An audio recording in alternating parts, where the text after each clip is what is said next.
Praise the Lord दोस्तों। आज Ruth का चैप्टर 4 मैंने पढ़ा और ये था Boaz redeems Ruth, Ruth and Boaz marries and genealogy of David.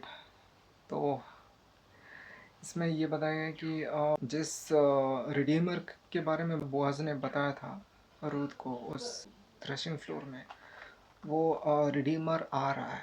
तो वो सिटी का जो गेट है, गेट में जाके बैठा रहा सुबह बोआज। तो वो रिडीमर आया और वो रिडीमर को बोला कि उसने turn aside my friend and sit down. तो उसने वो बैठ गया और वो उसके साथ 10 एल्डरली लोग भी आए थे उस शहर के।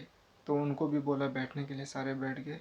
और उनको बोअज कहता है कि जो नाओमी है वो मोआब से वापस आई है और उसके जो हस्बैंड है एलीमेलेक, जो कि मेरा क्लोज रिश्तेदार है, वो मुझे पार्सल ऑफ लैंड मुझे सेल करना चाहते हैं।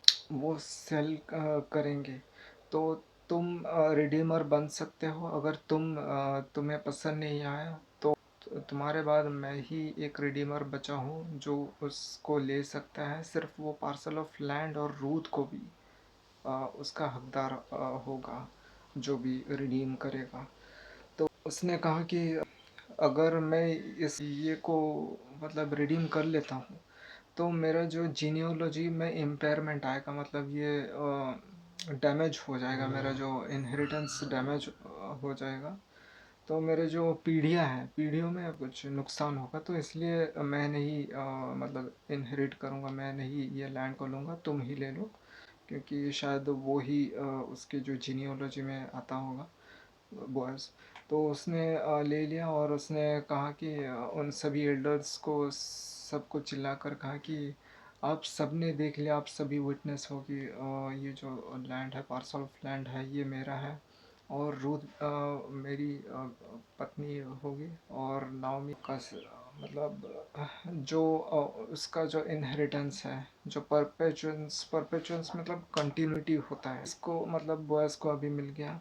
तो उन लोगों ने मतलब जो एल्डर्स हैं उन लोगों ने उसको ब्लेस किया कि मैं your woman be like Rachel and लिया। ये मुझे बहुत अच्छा लगा, बहुत दिनों बाद ये नाम सुना। तो इन लोगों ने ही इसराइल के जो बेटे संतानों को दिया था उनके जैसा हो। रूथ और बोअज मैरी कर लेते हैं और उनका एक संतान होता है, एक पुत्र होता है। और उसको वुमेन लोग देख के कहते हैं कि नाओमी को कहते हैं कि तुम्हें एक भाग्यशाली हो, तुम्हें एक कभी रिडीमर का कुछ मतलब अभाव नहीं हुआ है, तुम्हें रिडीमर मिल गया है और तुम्हें एक संतान मिला है। और तुम्हारे एक जो डॉटर इन लॉ है रूथ, वो तुम्हें बहुत प्रेम करती है। उसने तो तुम्हें 7 पुत्रों से भी ज़्यादा महत्व है तुम्हारे लिए, उसने तुम्हें इतना प्रेम किया।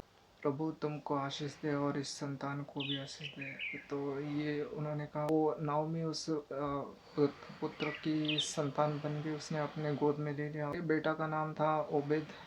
ओबेद ने जेसी को फादर किया और जेसी ने डेविड को। तो उसके बाद डेविड का जीनियोलॉजी बताएगा।